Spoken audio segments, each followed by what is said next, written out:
The awful shadow of some unseen power floats, though unseen, among us, visiting this various world with as inconstant wing as summer winds that creep from flower to flower.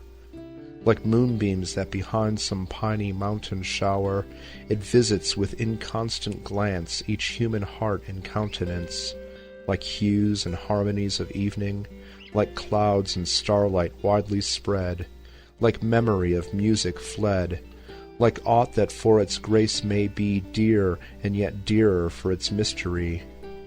Spirit of beauty that dost consecrate with thine own hues all thou dost shine upon of human thought or form, where art thou gone? Why dost thou pass away and leave our state, this dim vast vale of tears, vacant and desolate?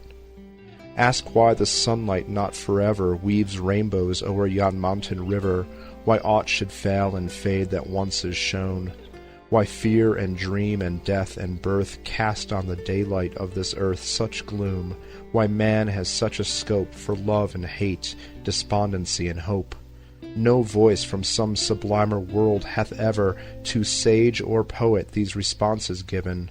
Therefore the names of demon, ghost, and heaven remain the records of their vain endeavor, frail spells whose uttered charm might not avail to sever from all we hear and all we see, doubt, chance, and mutability. Thy light alone, like mist o'er mountains driven, or music by the night wind sent through strings of some still instrument, or moonlight on a midnight stream, gives grace and truth to life's unquiet dream. Love, hope, and self-esteem, like clouds, depart and come, for some uncertain moments lent. Man were immortal and omnipotent, didst thou, unknown and awful as thou art, keep with thy glorious train firm state within his heart. Thou messenger of sympathies that wax and wane in lovers' eyes, thou that to human thought art nourishment, like darkness to a dying flame, depart not as thy shadow came. Depart not, lest the grave should be, like life and fear, a dark reality. While yet a boy I sought for ghosts, and sped through many a listening chamber, cave, and ruin, and starlight wood, with fearful steps pursuing hopes of high talk with the departed dead. I called on poisonous names with which our youth is fed.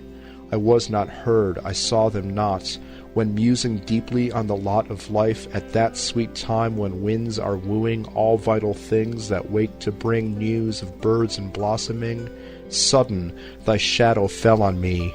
I shrieked and clasped my hands in ecstasy. I vowed that I would dedicate my powers to thee and thine. Have I not kept the vow? With beating heart and streaming eyes, even now I call the phantoms of 1,000 hours, each from his voiceless grave. They have in visioned bowers of studious zeal or love's delight outwatched with me the envious night.